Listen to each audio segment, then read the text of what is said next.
Mari kita berdoa. Bapa di surga, dengan segenap hormat dan kerendahan hati kami mohon pimpinan-Mu ya Tuhan, buat kami untuk merenungkan firman-Mu. Pimpinlah hati dan pikiran kami untuk mencerna, sehingga apa yang kami dengar, kami renungkan, kami pikirkan, itu menjadi sebuah harta yang tak terhingga, yang tersimpan di dalam hati kami. Pada saat kami menghadapi kehidupan, keseharian kami, pergumulan kami, Tuhan, biarlah firman Tuhan ini yang menolong kami. Engkau yang menjadi pertolongan kami ya Tuhan. Karena firman-Mu itulah yang tinggal tetap di dalam hati kami. Kami menyerahkan diri kami ke dalam tangan-Mu Bapa. Di dalam nama Tuhan Yesus kami berdoa. Amin. Silahkan duduk Bapak Ibu sekalian. Shalom semuanya. Shalom. Puji Tuhan, hari ini saya diberikan kesempatan untuk menyampaikan firman Tuhan. Saya bersama dengan anak saya Timothy. Tadi sempat putar-putar, sudah berapa tahun saya tidak ke daerah ini. Sewaktu beberapa tahun yang lalu saya sempat tinggal di Sunter, di Kelapa Gading, tapi kemudian saya pindah ke Karawaci hampir 7 tahun, lalu saya lupa daerah ini. Tapi puji Tuhan, Tuhan menolong saya. Saudara, hari ini kita akan berbicara mengenai seorang anak Tuhan, seorang nabi yang sangat luar biasa di dalam kehidupannya. Kehidupan yang tidak mudah yang dijalani olehnya. Tadi sudah dibacakan Yeremia pasal yang ke-20 sampai ayat yang ke-8. Tapi saya mau teruskan sampai ayat yang ke-18. Saya akan bacakan bagi Bapak Ibu sekalian. Demikian firman Tuhan, dimulai dari ayat 9. Tadi teruskan ya. Tetapi apabila aku berpikir, aku tidak mau mengingat dia dan tidak mau mengucapkan firman lagi demi namanya, maka dalam hatiku ada sesuatu yang seperti api yang menyala-nyala, terkurung dalam tulang-tulangku. Aku berlelah-lelah untuk menahannya, tetapi aku tidak sanggup. Aku telah mendengar bisikan banyak orang. Kegentaran datang dari segala jurusan. Adukanlah dia, kita mau mengadukan dia. Semua orang sahabat karibku mengintai apakah aku tersandung jatuh. Barangkali ia membiarkan dirinya dibujuk, sehingga kita dapat mengalahkan dia dan dapat melakukan pembalasan kita terhadap dia. Tetapi Tuhan menyertai aku seperti pahlawan yang gagah. Sebab itu orang-orang yang mengejar aku akan tersandung jatuh dan mereka tidak dapat berbuat apa-apa. Mereka akan menjadi malu sekali sebab mereka tidak berhasil. Suatu noda yang selama-lamanya tidak terlupakan. Ya Tuhan semesta alam yang menguji orang benar, yang melihat batin dan hati, biarlah aku melihat pembalasan-Mu terhadap mereka, sebab kepadamu-lah aku serahkan perkaraku. Menyanyilah untuk Tuhan, pujilah Tuhan, sebab ia telah melepaskan nyawa orang miskin dari tangan orang-orang yang berbuat jahat. Terkutuklah hari ketika aku dilahirkan. Biarlah jangan diberkati hari ketika ibuku melahirkan aku. Terkutuklah orang yang membawa kabar kepada bapakku dengan mengatakan, seorang anak laki-laki telah dilahirkan bagimu, yang membuat dia bersukacita dengan sangat. Terjadilah kepada hari itu seperti kepada kota-kota yang ditunggang balikan Tuhan tanpa belas kasihan. Didengarnyalah kiranya teriakan pada waktu pagi dan hiruk pikuk pada waktu tengah hari. Karena hari itu tidak membunuh aku selagi di kandungan, sehingga ibuku menjadi kuburanku dan ia mengandung untuk selamanya. Mengapa gerangan aku keluar dari kandungan, melihat kesusahan dan kedukaan, sehingga hari-hariku habis berlalu dalam malu. Bapak Ibu yang terkasih di dalam Tuhan, kecewa adalah bagian dari kehidupan. Kecewa muncul karena seringkali kita ingin melakukan sesuatu yang benar. Kita sudah berusaha melakukannya tetapi hasilnya tidak sesuai dengan apa yang kita harapkan. Kita bekerja keras tapi tidak ada kemajuan. Saudara mungkin sudah latihan tiap waktu, tiap hari, tetapi pada waktu pertandingan engkau masih merasakan kekalahan. Engkau mungkin meluangkan waktu dengan anakmu, mencoba yang terbaik untuk menjadi the best parents buat anak kita. Tetapi pada akhirnya anak kita memberontak. Saudara, kekecewaan itu kalau saya boleh mengatakannya seperti hati yang berlubang. Capek. Kita rasanya ingin berhenti dan menyerah pada saat kita kecewa. Di dalam kekecewaan bahkan kadangkala kita bisa sampai mengatakan hal-hal yang seharusnya tidak kita katakan. Kenapa saudara? Karena mungkin di dalam kekecewaan kita merasa marah. Kita merasa sedih, galau saudara. Sampai akhirnya kita mengatakan hal-hal yang seharusnya tidak kita katakan. Yeremia ini adalah putra seorang imam. Dia lahir dan dibesarkan di sebuah desa yang banyak di sana berkumpul para imam, tidak jauh dari Yerusalem. Pada waktu dia lahir, saat itu yang memerintah adalah Raja Manasye, raja yang jahat. Yeremia pada waktu memulai pelayanannya, saat itu kemudian duduklah Raja Yosia yang baik. Raja Yosia yang mencoba meletakkan pembaharuan saat itu. Yeremia sungguh mendukung pekerjaan Raja Yosia ini. Tetapi kita tahu bahwa gerakan pembaharuan itu tidak begitu signifikan. Yeremia waktu itu juga menyaksikan serbuan Babel ke Yehuda yang pada waktu itu menyebabkan kehancuran Yerusalem dan Bait Allah. Saudara, kita ketahui kalau kita baca dari keseluruhan kitab Yeremia ini, ada begitu banyak, di sini juga disebut sebagai kitab paradoks. Artinya apa? Sesuatu yang benar disampaikan oleh Yeremia, tetapi banyak orang pada saat itu tidak mau terima. Yeremia menyampaikan banyak sekali nubuatan-nubuatan bertahun-tahun berkenaan dengan kemunduran dan kejatuhan bagi bangsa Yehuda. Kita melihat dari tulisan-tulisannya, ada begitu banyak kesuraman yang dia tuliskan dalam bentuk prosa, dalam bentuk puisi, dalam bentuk bacaan perumpamaan saudara. Yang semuanya membicarakan mengenai kesuraman, firasat buruk kalau bangsa Yehuda pada waktu itu tidak berubah. Yeremia mengingatkan, kalau tidak ada pertobatan yang besar yang harus dilakukan oleh bangsa Yehuda, maka bangsa tersebut akan dimusnahkan. Tahun 612 sebelum Masehi, Asyur waktu itu dikalahkan oleh bangsa Babel. 4 tahun setelah kematian Raja Yosia, Mesir akhirnya dikalahkan oleh Babel.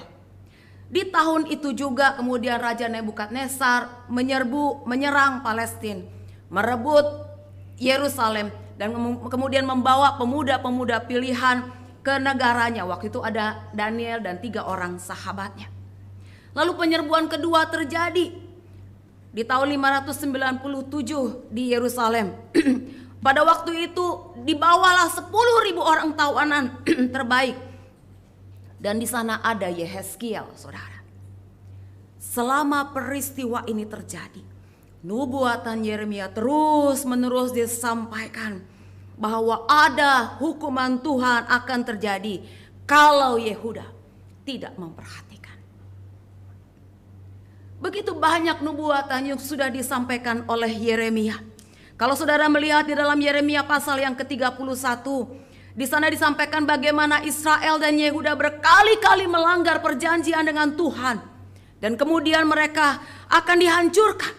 Yeremia juga bernubuat bahwa satu waktu nanti akan ada perjanjian yang baru.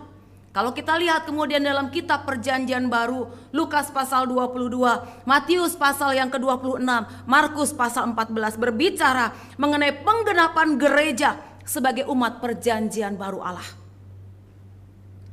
Yeremia 23. Yeremia di sana berbicara tentang Mesias sebagai gembala yang baik dan tunas Daud. Yeremia 31 berbicara mengenai ratapan yang hebat di Rama. Dan digenapi pada saat Herodes di Matius pasal 2. Saat itu Herodes memerintahkan untuk membunuh semua bayi di kota Bethlehem. Yeremia pasal 7. Di sana berbicara mengenai Mesias, tentang kesucian bait Allah. Bagaimana semangatnya Mesias untuk menyucikan bait Allah. Dan itu digenapi di dalam Matius 21, Markus 11, dan Lukas 19 waktu Yesus menyucikan bait Allah. Saudara, kalau kita melihat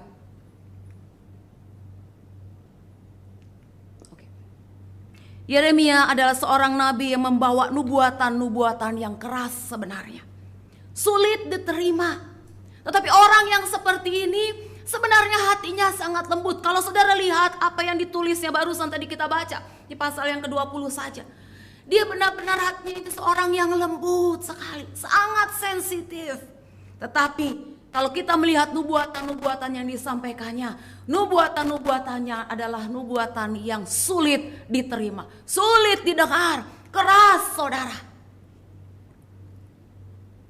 Dengan hati dan karakter yang seperti ini, dengan nubuatan yang begitu keras yang harus disampaikan, dengan respon dari banyak orang yang tidak mau menerima semua itu, saudara, itu membuat dirinya menderita. Khususnya pada saat nubuatan Allah ditolak. Ditolak dengan angkuh oleh para kerabat, oleh para sahabat, imam, raja, bahkan banyak orang di Yehuda menolak nubuatan tersebut. Meskipun demikian, kita melihat dalam beberapa peristiwa, Yeremia juga adalah orang yang sangat tegas, sangat berani. Meskipun kalau kita lihat di sepanjang kehidupannya, banyak kali dia ditolak. Di situ dia banyak kali merasakan kesepian. Dalam keadaan demikian, tidak sekalipun dia kehilangan kesetiaannya. Meskipun dia merasakan kecewa yang begitu besar. Bagaimana nubuatan Tuhan yang luar biasa yang harus diterima untuk menyelamatkan bangsa Yehuda ditolak. Dirinya pun ditolak. Kalau kita melihat tadi pasal yang ke-20 bagian yang sampai ayat ke-8, dibicarakan bagaimana Yeremia itu dipasung, saudara. Kenapa? Karena mereka tidak terima dengan apa yang disampaikan oleh Yeremia. Cuman semalam, tapi pegel luar biasa, sakit kepalanya, kaki dan tangannya dipasung, saudara. Besoknya dilepaskan.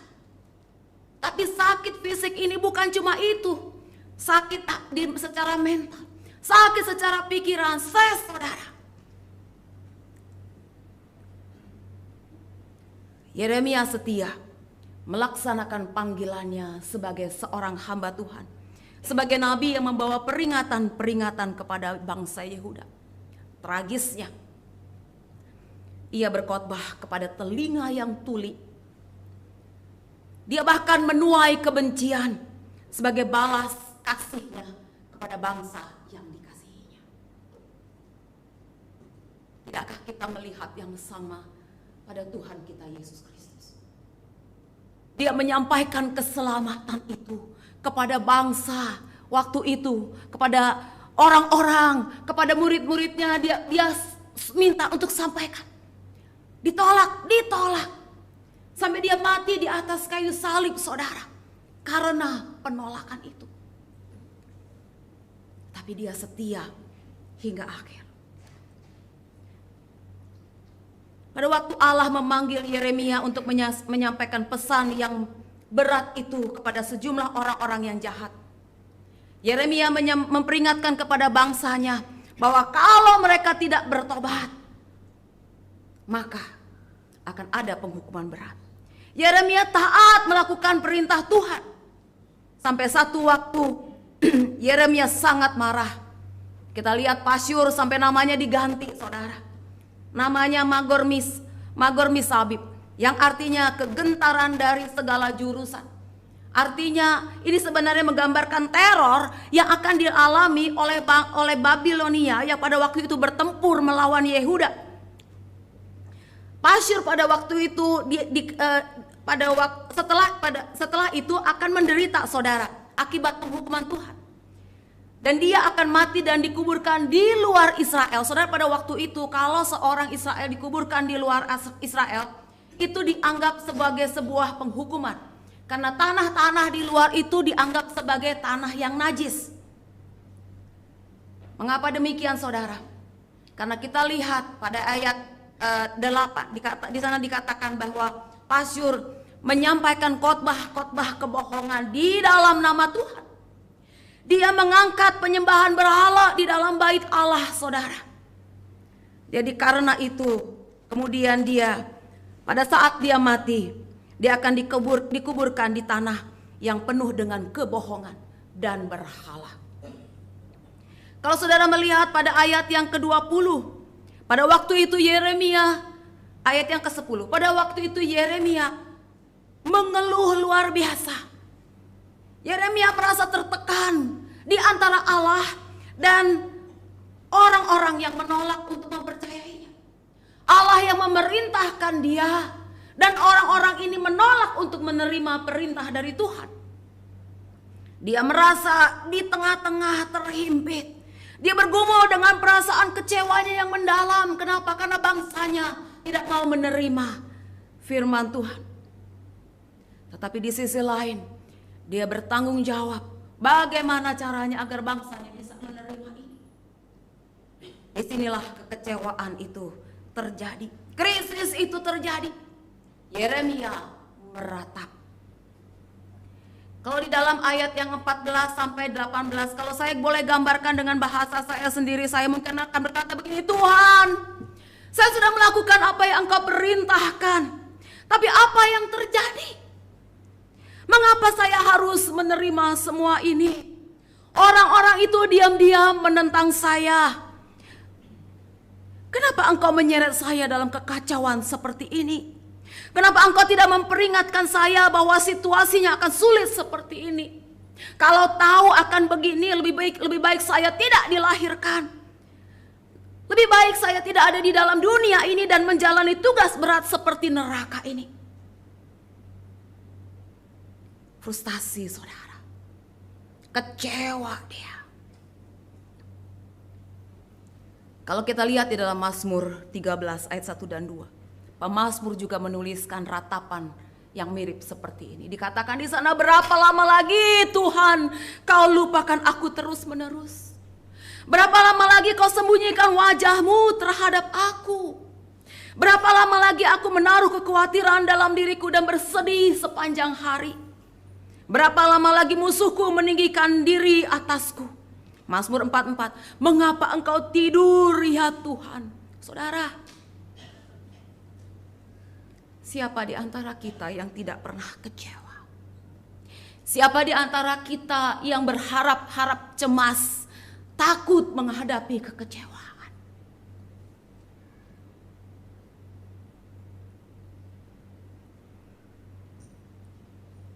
Bagaimana caranya kita mengatasi kekecewaan?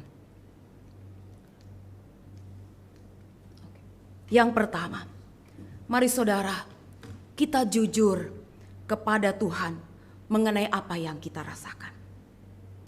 Di ayat yang ke-7 di sana dikatakan, Engkau telah membujuk aku ya Tuhan, dan aku telah membiarkan diriku dibujuk. Engkau terlalu kuat bagiku dan Engkau menundukkan aku. Aku telah menjadi tertawaan sepanjang hari. Semuanya mereka mengolok-olok aku. Saudara, di sini Yeremia dengan kata lain sebenarnya merasa tertipu. Engkau sudah bujuk aku Tuhan, aku terpesona. Aku tertarik. Tetapi mengapa begini? Yeremia tahu bahwa tidak ada seorang pun yang menerima apa yang dia sampaikan. Bahkan dia ditertawai, diejek, dicari-cari, dikulik kesalahannya.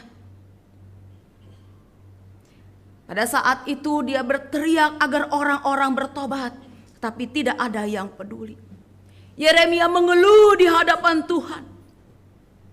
Bagusnya waktu itu tidak ada sosial media. Banyak kali kita pada saat mengeluh, kita tidak mengeluh kepada Tuhan. Banyak kali saya membaca itu keluar di sosial media.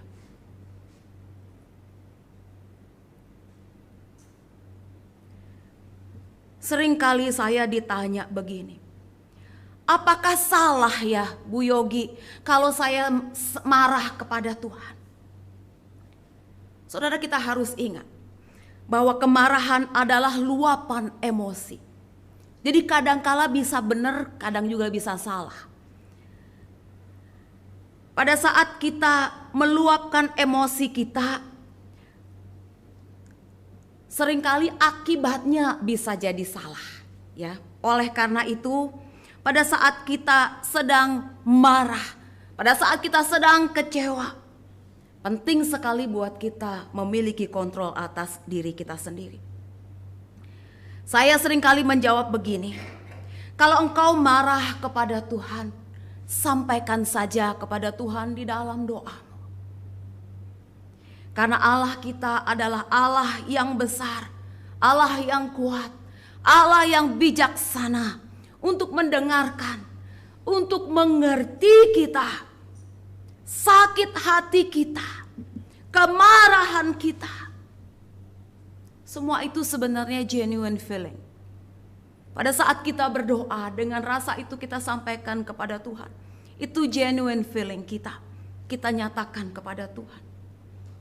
Dan Allah ingin kita menyampaikan kepada Dia apa yang ada di dalam hati kita, apa adanya. Kadangkala pada saat kita mengalami kekecewaan, mungkin engkau tidak bisa lagi berkata apa-apa. Siapa yang di sini kalau marah cuma bisa diam? Terus tiba-tiba meleleh-leleh air matanya. Kadangkala saya juga mengalami hal itu. Saking sudah ngumpul di sini, saya nggak bisa keluar kata-kata lagi, saya cuma bisa meleleh-leleh saja. Kalau disuruh ngomong, udah silakan, udah ngomonglah. Nggak keluar, saudara, yang ada langsung sesenggukan, saudara. Keluarin dulu itu air matanya, baru bisa keluar itu kata-katanya. Kadang di hadapan Tuhan pun juga yang sama. Kita hanya bisa menangis di hadapan Tuhan. Tidak lagi bisa mengatakan apa-apa. Saudara, bukankah Tuhan Yesus juga mencurahkan hati kepada Bapanya di surga pada saat dia berada di Taman Getsemani? Pada saat dia ada di atas salib itu, dia menyatakan dirinya, perasaannya kepada Bapa. Jadi kalau engkau ingin menyatakan hatimu dan perasaanmu kepada Bapa, tidak apa-apa. Jangan tahan saat engkau berdoa. Katakan kepada Tuhan apa yang ada di dalam hatimu. Terutama apa yang membuat dirimu hancur, apa yang membuat dirimu sedih, apa yang membuat dirimu kecewa. Saudara, kalau kita sedang rasa sedih, kadang-kadang saya sedih begitu, lalu anak saya datang, dia peluk saya. Udah saudara, langsung keluar. Seperti berada di dalam sebuah pelukan. Kita bisa menyampaikan keluh kesah kita kepada Tuhan. Karena Tuhan tidak ingin kita terjebak di dalam kemarahan atau perasaan negatif yang mungkin kita miliki dari hasil rasa kecewa, dari hasil marah itu. Kita lebih baik jujur di hadapan Tuhan. Karena kita tahu bahwa tidak ada lagi yang tersembunyi di hadapan Tuhan. Di dalam diri kita ini Tuhan lebih tahu. Kita tidak bisa berpura-pura menjadi orang lain di hadapan Tuhan. Pada saat kita jujur di hadapan Tuhan, kita seringkali lega, saudara, setelah itu. kita tahu bahwa Dia mendengarkan doa kita. Dia tahu keluh kesah kita. Dia tahu yang terbaik bagi kita bahkan sebelum kita berkeluh kesah. Pada saat kita menyampaikan itu kepada Tuhan, sebenarnya ada sebuah hubungan yang terjalin lebih dalam lagi, saudara. Pada saat kita berani berkeluh kesah, itu berarti saudara sedang nyaman bersama dengan Tuhan. Saudara bisa berbicara kepada Tuhan.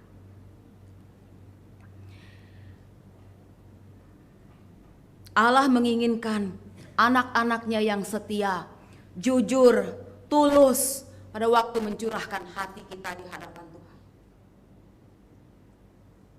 Yang kedua, tetaplah taat. Kalau kita melihat Pasyur, Yeremia pada waktu itu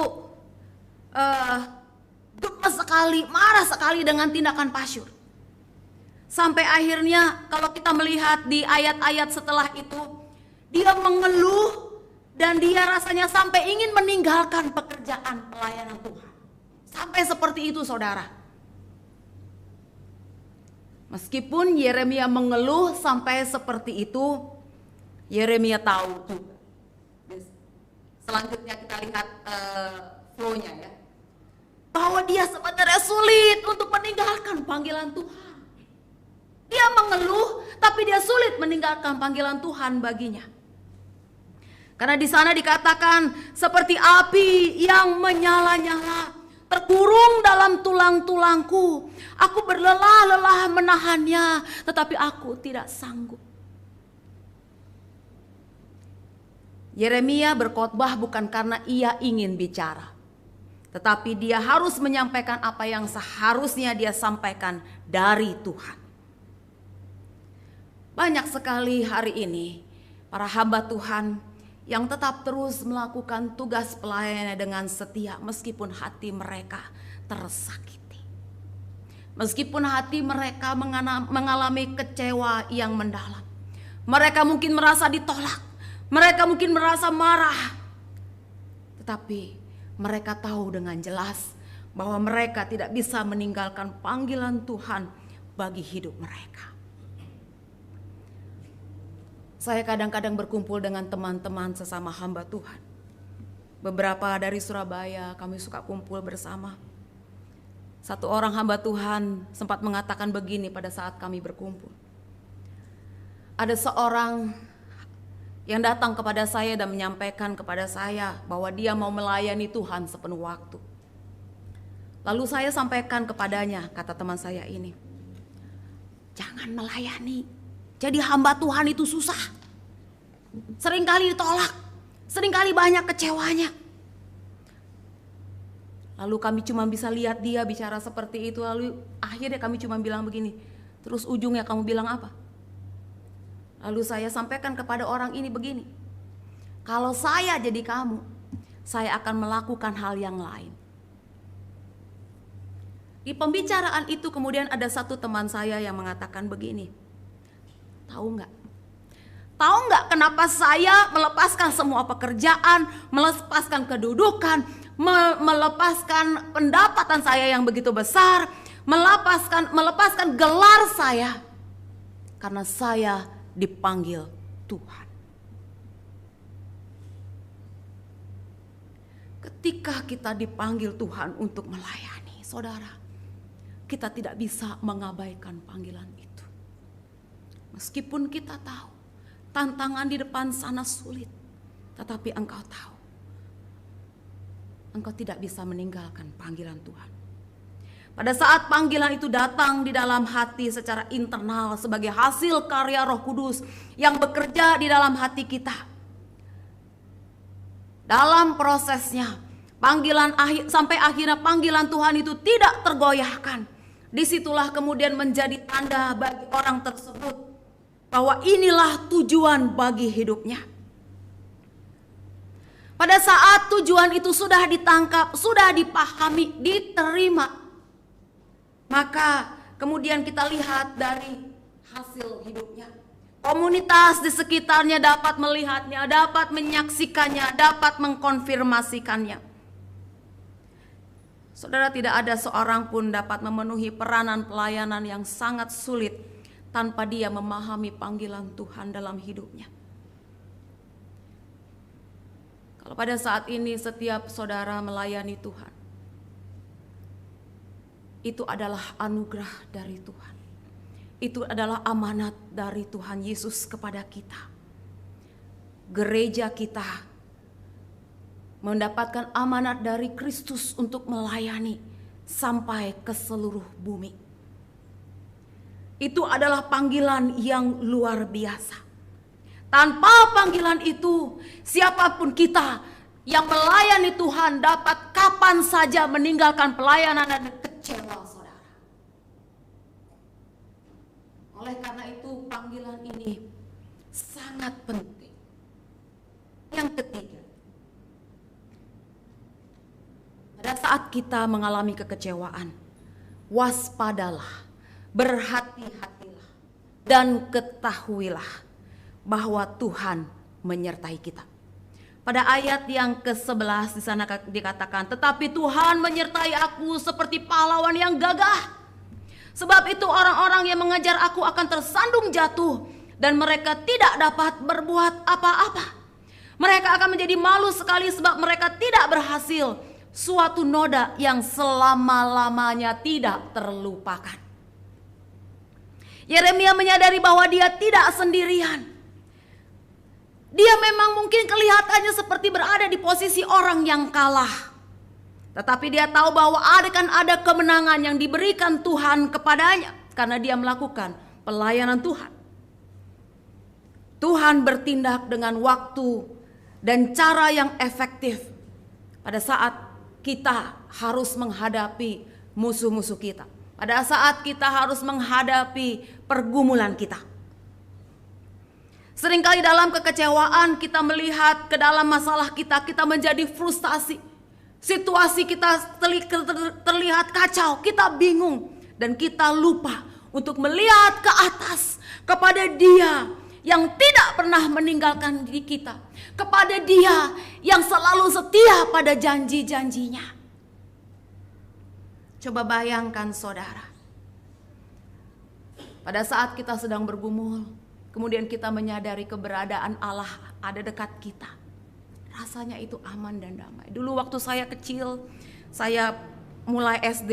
Waktu itu karena saya masih 5 tahun saya masuk SD, saudara. Pengen belajar tapi di sisi lain takut juga. Takut dengan teman baru, lingkungan baru, ada guru gitu. Wajar sekali seorang anak kecil. Dan tiap kali karena itu ada jendela ya setengah begini, ada jendela ke atas gitu ya. Orang tua pada waktu diperbolehkan ada di luar kelas. Kami anak-anak di dalam. Saya tiap kali melihat ke jendela, saudara. Cari siapa? Cari wajah papa saya. Saya bisa membayangkan waktu itu seperti wajah anak-anak kecil yang saya ajar. Mereka ada rasa kekhawatiran di matanya, terlihat sekali. Pada waktu saya melihat wajah papa saya di jendela di luar itu, hatinya rasanya tenang. Tadinya udah mau nangis, saudara, gak jadi. Hatinya rasanya tenang.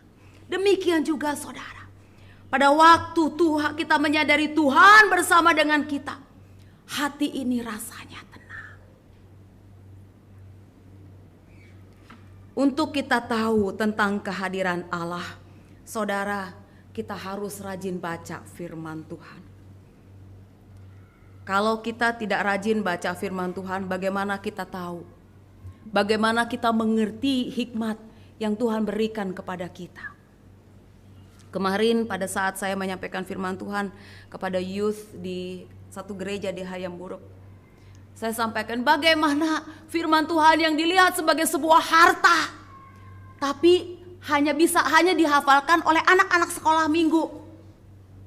Kalau setiap orang setiap hari menghafal ayat, saya kasih 10.000, mau nggak? Pada waktu itu anak-anak pemuda remaja masih diam. Saya naikkan jumlahnya. Saya katakan 20.000 satu ayat satu hari, saya bilang. Lalu ada yang mulai naik tangannya ke atas. Saya bilang, tahu nggak, firman Tuhan itu lebih indah dari emas dan permata. Kita kalau punya emas dan permata, kita pulang sampai ke rumah, kita tidak taruh emas di sini, kita tidak taruh permata di sana, berlian di sana, sehingga pada waktu orang datang bertamu ke rumah kita, kita lihat, ada banyak berlian, permata berkelimpangan di mana-mana gitu. Enggak kan? Kan ada banyak juga yang simpan di bawah bantal supaya dekat. Dikatakan firman Tuhan adalah lebih dari permata. Harus disimpan di dalam hati. Gimana caranya yang tertulis ini disimpan di dalam hati? Dihafalkan, direnungkan. Biasanya yang menghafal ayat adalah anak-anak sekolah minggu. Bagus juga kita kalau satu hari hafal satu ayat. Jadi 1 tahun paling tidak sekitar 300-an ayat. Disimpan dulu di dalam pikiran kita, kita renungkan di dalam hati. Pada saat kita mengalami pergumulan, pada saat kita kecewa, maka harta kita ini menjadi sebuah makanan yang kita nikmati pada saat musim dingin. Bukankah itu yang dilakukan oleh semut?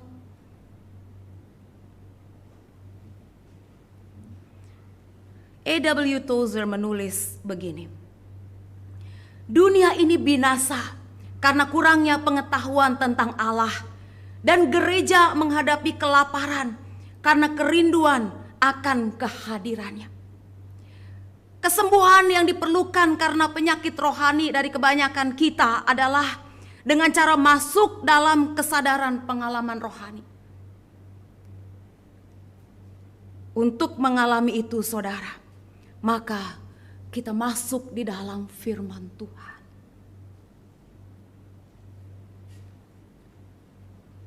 Yang keempat, mari saudara kita bersyukur kepada Tuhan. Kalau kita lihat di dalam ayat yang ke-13, bernyanyilah untuk Tuhan, pujilah Tuhan. Saudara, Yeremia di dalam pergumulannya yang begitu berat, tapi dia mau meninggalkan Tuhan, tapi dia tidak bisa meninggalkan Tuhan. Di sini sempat dikatakan, bernyanyilah bagi Tuhan. Saudara, kita bersyukur kepada Tuhan banyak kali dengan puji-pujian, dengan nyanyi-nyanyian. Hati kita rasanya enteng. Pada saat saya bergumul menunggui suami almarhum saya di ICU, saya banyak mendengarkan lagu-lagu pujian, saya bernyanyi, saya membaca firman Tuhan, saya menulis jurnal dan sebagainya, saudara. Hati ini rasanya tenang. Puji-pujian yang kita sampaikan kepada Tuhan seringkali merupakan ungkapan syukur kita kepada Tuhan di dalam keputusasaannya. Yeremia berubah.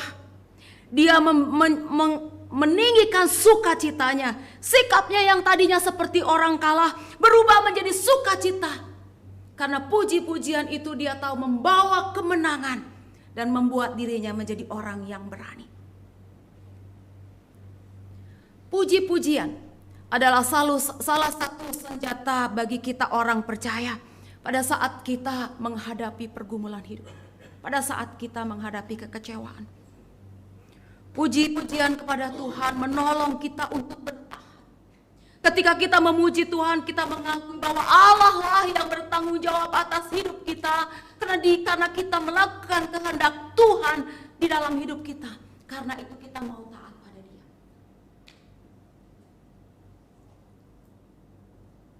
Ada 3 hal pada saat kita melakukan puji-pujian, saudara. Yang pertama, pada saat itu kita mengakui keberadaan Tuhan di dalam hidup kita. Keberadaan Tuhan yang menolong kita. Puji-pujian kepada Tuhan membuat pikiran kita tenang. Puji-pujian membawa kita ke dalam posisi dan perspektif Allah, bukan pada kehendak kita. Saudara, pada waktu kita berdoa, dalam keadaan apapun, kita dibawa pada perspektif Allah. Kita tahu bahwa kita tidak bisa mengatur Tuhan. Kehendak Dia jauh lebih indah, lebih baik bagi kita. Meskipun keadaan situasi kita dalam keadaan bergolak luar biasa.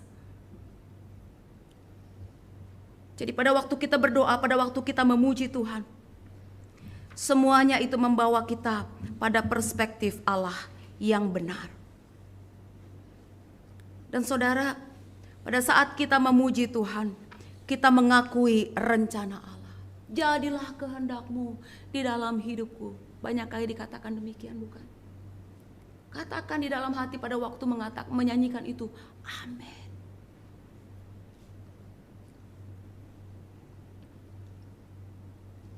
Puji-pujian mendorong kita untuk menerima apa yang terjadi. Berapapun beratnya, kita terima karena kita tahu bahwa kita tidak sendirian. Jadi saudara, pada saat kita di dalam pergumulan, jangan lupa puji Tuhan. Jangan lagi saudara berani menyerah. Jangan berikan kesempatan itu kepada iblis. Tapi bangunlah dari kecewamu. Karena ada Allah yang akan menyertai kita. Karena di dalamnya ada kemenangan. Bangkit dan bangkitlah dari kecewa. Jadi kalau ada yang merasa kecewa pada hari ini, jujurlah di hadapan Tuhan, katakan kepadanya.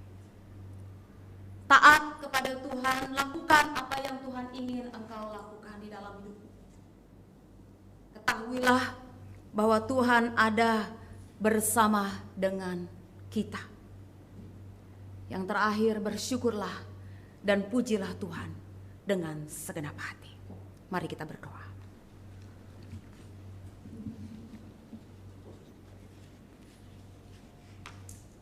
Bapa, kami tahu bahwa daging kami lemah.